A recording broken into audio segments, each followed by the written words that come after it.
नमस्कार, लोकतंत्र देख रहे हैं आप। मैं हूं आपके साथ नेहा दुबे। पीएम मोदी ने कहा है कि हम जल्द शुरू करने जा रहे हैं डेमोग्राफी मिशन, यानी कि घुसपैठियों को, बिहार के लोगों को रोजगार नहीं छीनने देंगे, उनके अधिकार पर डाका नहीं डालने देंगे और इसीलिए हम डेमोग्राफी मिशन को शुरू करना तय कर चुके हैं। और ऐसे में अब हम इन घुसपैठियों को अपने देश में नहीं रहने देंगे, इन घुसपैठियों को देश की जमीन पर कब्जा नहीं करने देंगे। बिहार के सभी लोग देश के अंदर बैठे घुसपैठियों से सावधान रहिए, पहचान कीजिए और पहचान लीजिए कि कौन कौन पार्टी घुसपैठियों के साथ खड़ी हुई है। कांग्रेस आरजेडी वाले वोट बैंक बढ़ाने के लिए कुछ भी कर सकते हैं, कितना भी नीचे गिर सकते हैं। इनसे बिहार को बुरी नजर से बचाकर रखना है। बिहार के लोगों के लिए ये समय बहुत ज्यादा अहम है। उधर एसआईआर मामले पर सुनवाई के दौरान सुप्रीम कोर्ट ने विपक्षी दलों को आड़े हाथों लिया है। जस्टिस सूर्यकांत ने की अहम टिप्पणी।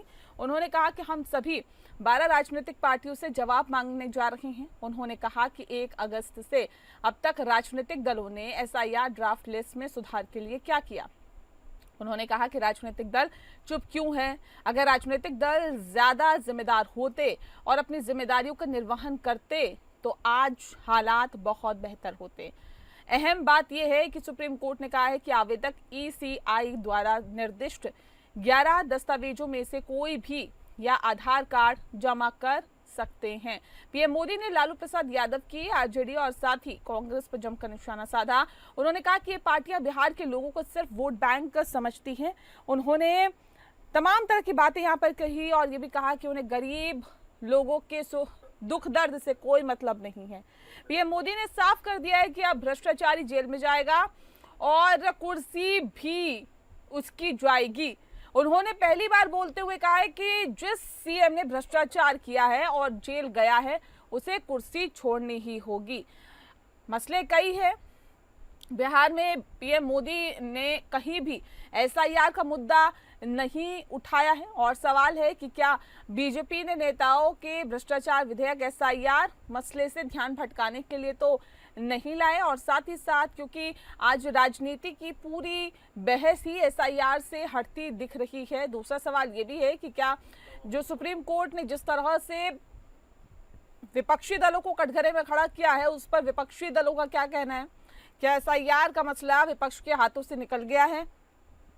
तीसरा सवाल ये भी है कि बीजेपी का डेमोग्राफी मिशन सीमांचल में कितना प्रभाव डालेगा?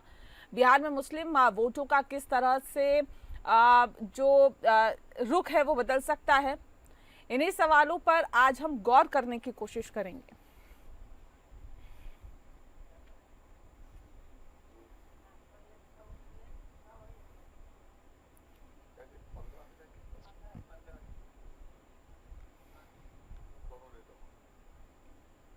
और इस विषय पर तफसील से चर्चा करने के लिए खास मेहमान हमारे साथ मौजूद है, उनसे आपका परिचय करा देते हैं। इस वक्त हमारे साथ के त्रिपाठी जी, प्रवक्ता है जेडीयू के। सर, स्वागत है आपका।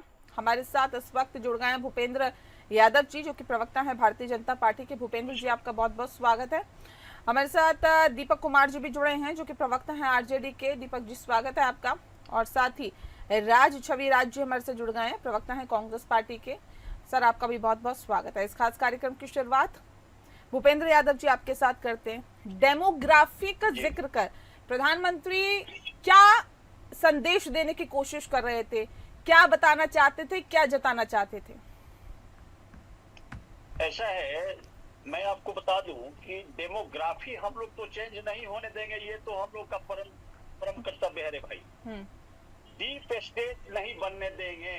कांग्रेस के समय में वहां पर हिंदू भारतीय हमारे भाई लोग छोड़ करके भागते थे, लेकिन जब से भाजपा की सरकार आई है वहां पर अब रोहिंग्या और जो है बांग्लादेशी लोग घर छोड़ करके भाग रहे हैं।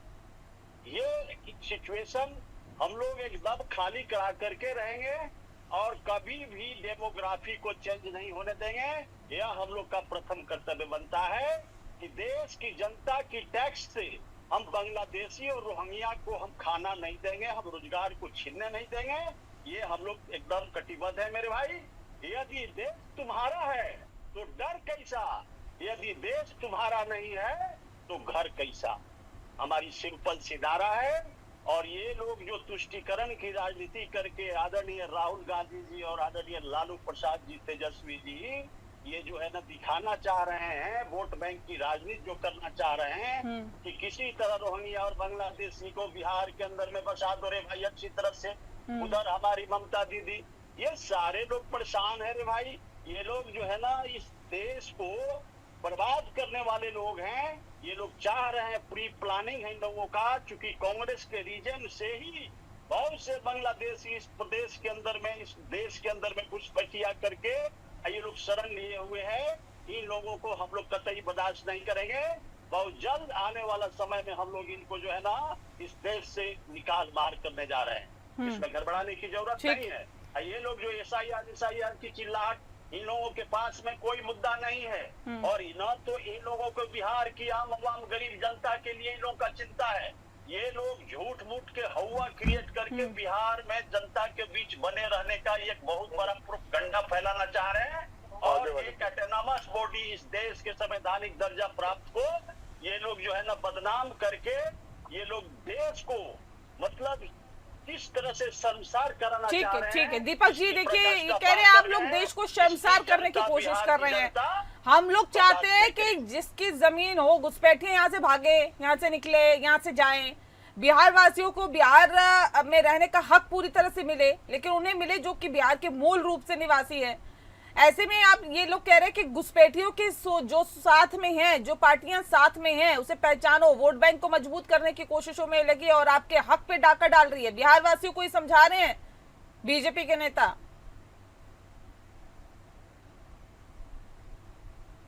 दीपक जी,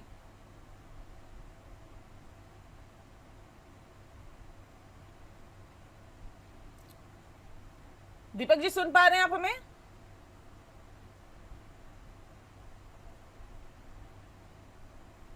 अनम्यूट करिए प्लीज।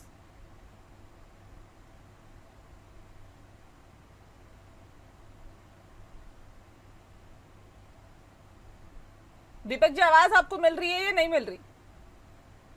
ठीक, चलिए, आवाज वहां तक नहीं पहुंच रही, एक बार फिर से हम संपर्क साधते हैं। छवि राज जी, आपके पास मैं रुक कर लेती हूँ।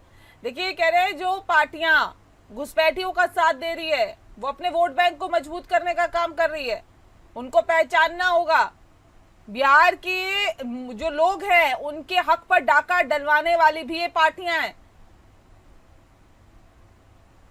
बड़ा समझ नहीं आता है कि कब किसको ये विपक्ष के ऊपर थोप देंगे और कब अपने साथ ले लेंगे। हमको ये नहीं समझ आ रहा कि गुवाहाटी में अगर इनकी जीत हो रही है तो वहां कोई घुसपैठ नहीं हो रहा। और उससे भी बड़ी बात है, विडंबना है इस बात की कि समझने में क्या समस्या है, या ये लोग अभी तक मान नहीं पाए हैं कि सत्ता और सरकार में आप हैं। रोका किसने है? किसने बोल दिया कि उनको यहाँ का निवासी बना दीजिए, वहाँ यहाँ इंडिया में उनको डोमिसाइल दे दीजिए? ये बातें किसी ने करी है क्या? तो इन बातों का क्या मतलब रह गया कि ये विपक्ष चाहता है, वह विपक्ष चाहता है? अरे विपक्ष के चाहने से क्या होने वाला है? विपक्ष तो 1 मिनट में, आप सरकारी सत्ता में हैं, आप सरकारी एजेंसियों का दुरुपयोग करिए। जहां विपक्ष आपको पसंद नहीं आ रहा उनको पूछ लीजिए। नतीजा जो आपका तरीका है, इसमें इतना बात करने की जरूरत कहाँ है? रेड करा दीजिए, छापा करा दीजिए, रोका किसने है? ये कैसे, सबसे बड़ी बात है ये अपनी बातों को, कैसे अपने विफलताओं को ये श्रेय लेकर के गिराने की कोशिश करते हैं। किस बात का श्रेय लेने की कोशिश करते हैं? अभी तो बड़ा आपको मजा आ रहा है बोलने में कि बांग्लादेशी, पाकिस्तान इत्यादि। और अगर बात की जाए तो चाइना में जो 40,000 स्क्वायर मीटर जमीन पे जो लगातार लड़ाई चल रही है और उसका मांग चल रहा था, कांग्रेस की सत्ता में उनको नहीं मिला। वहाँ आपकी सत्ता में कहीं न कहीं इंडिया की जमीन खसकी है और चाइना में जाके मिल गई है। उसके लिए जवाबदेही किसकी है? बांग्लादेशियों को रोकने की जिम्मेवारी किसकी है? भारत सरकार की एजेंसियां काम कर रही है, भारत सरकार में आप हैं, यहाँ बैठे हैं। तो मुद्दा है भाई साहब, ठीक है बरगलाने के लिए। ठीक है छविराज जी, ठीक है, मैं लौटती हूँ फिर से। दीपक जी, आवाज मिल पा रही है आपको? जी दीपक जी, डेमोग्राफी मिशन सीमांचल में कितना प्रभाव डालेगा? प्रधानमंत्री जो एक शगुफा छोड़ गए हैं, ये कितना प्रभाव डालेगा चुनावों में?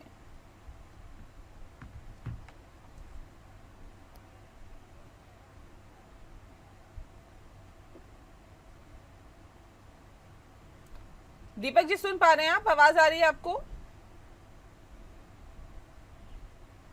क्या मेरी आवाज जा रही है?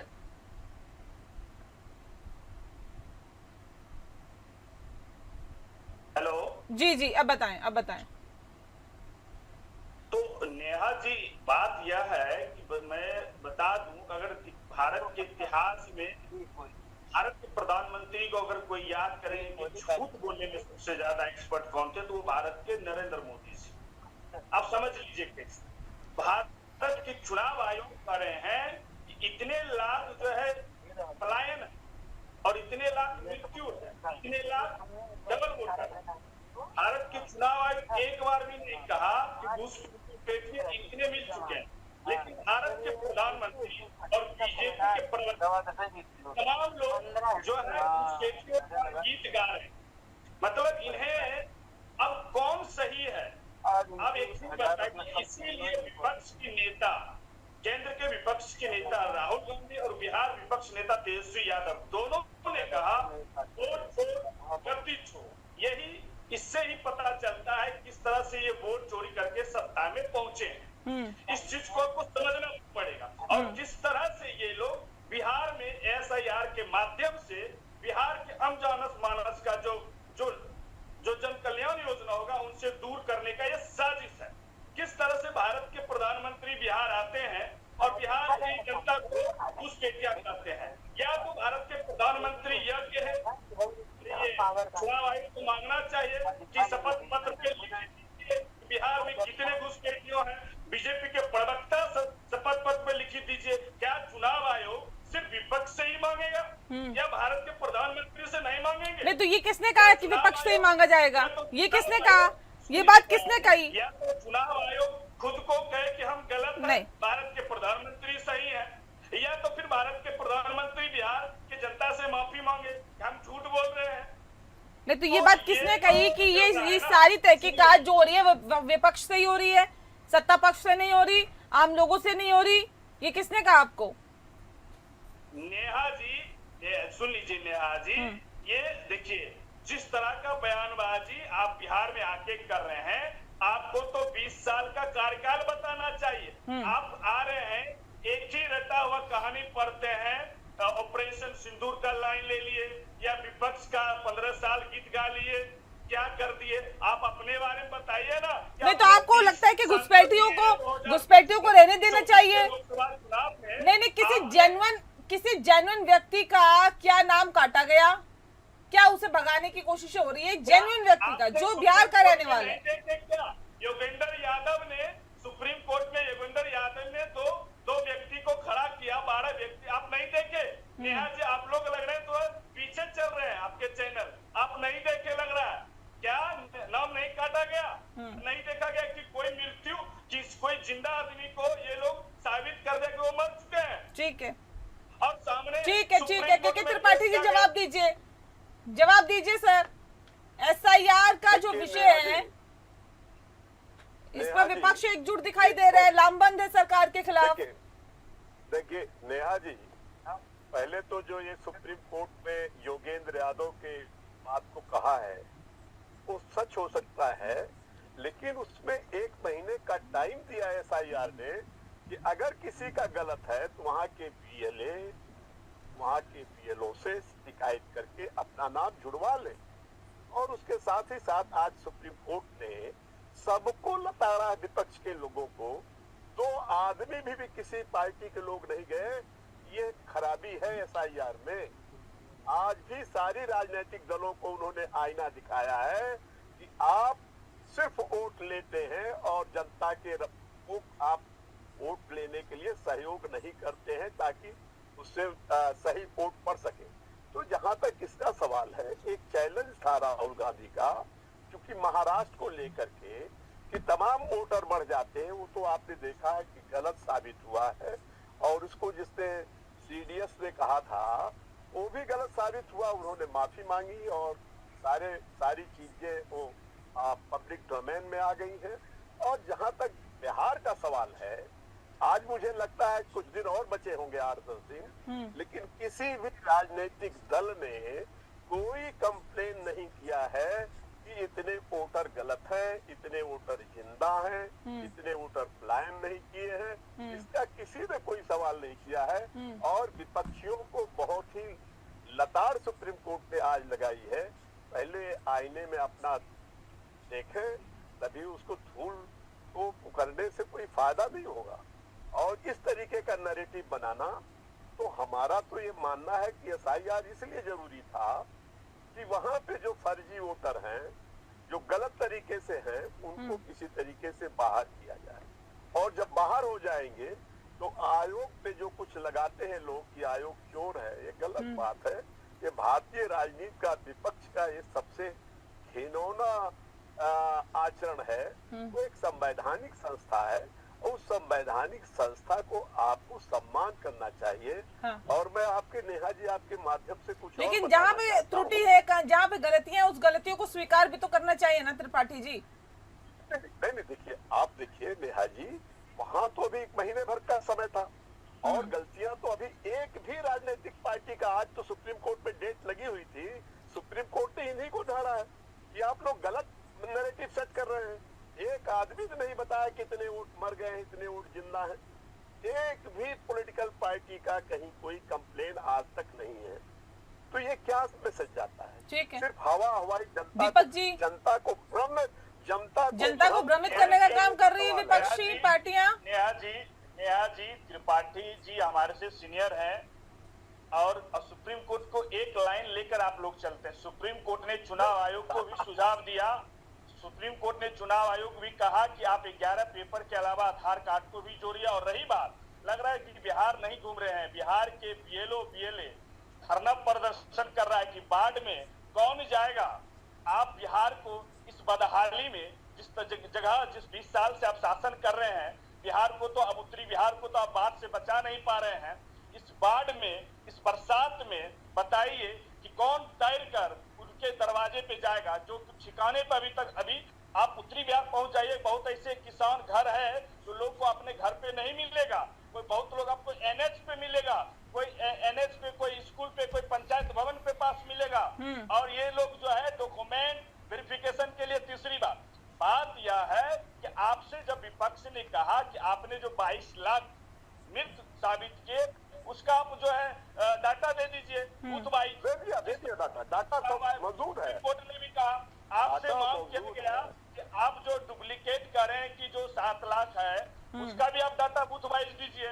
आप 35 लाख जो डाटा है सर सुन लीजिए ना त्रिपाठी सर, यही चुनाव आयोग सुन लीजिए ना, यही चुनाव आयोग बोला कि एक व्यूज नाम का फिल्टराइज करने के लिए हमें लंबा समय लगेगा, लाखों व्यूज नाम का मिल सकता है।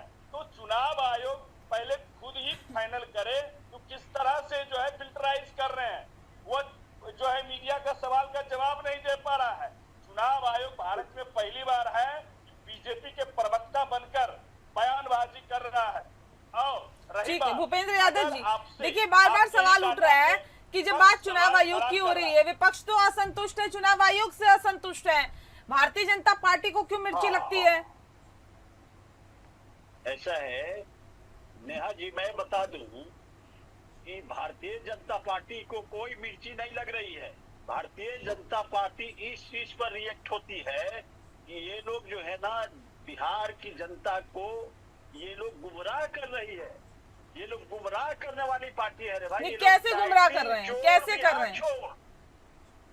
ऐसा है, मैं बता रहा हूँ नेहा जी, ये आपके भाषा, मैं अपनी भाषा में बोल रहा हूँ कि टाइटल छोड़ बिहार छोड़, बिहार के लोगों को गुमराह मत करो रे भाई। अभी 1 अगस्त 1 तारीख तक लास्ट समय है। जिनका वोट कटे हैं एसआईआर के माध्यम से, माननीय चुनाव आयोग ने टोटल इनका समस्या जो भी मांग था उपलब्ध करा दिए हैं। उसमें इनकी ड्यूटी बनती है बिहार के रोड्स पर घूमने की नहीं, इनकी ड्यूटी ये बनती है जिस प्रकार हम लोग कर रहे हैं कि घर घर जा करके जिनका वोट कटे हैं उनका वोट शिकायत दर्ज करा करके वोट जुड़वाना। लेकिन ये क्या कर रहे हैं, ये टाइटल चोरी कर रहे हैं। ये देखिए लोग बिहार में जन नायक का उपाधि राहुल गांधी जी को दे रहा है। ये लोग चोर चोर मौसेरा भाई, चोर मचाए चोर। ये लोग बिहार की धरती पर आकर गांधी जी पर 25 जनता से मतलब तो है नहीं। मसोरा भाई और ये लोग जो है बोल रहे हैं ये वो कौन है? चोर बिहार में देखा 2014 से बिहार के आप लोकसभा में 40 सीट और 40 में से 38 सीट, 40 में से 30 सीट लिए। एक जो है कारखाने नहीं, एक बिजनेस प्लान नहीं। आप बिहार में जो है बिहार में आप करने आते हैं। बिहार में कांग्रेस जनता को जो है यही बिहार की जनता को बाहर कर बिहार की जनता समझ लिया है।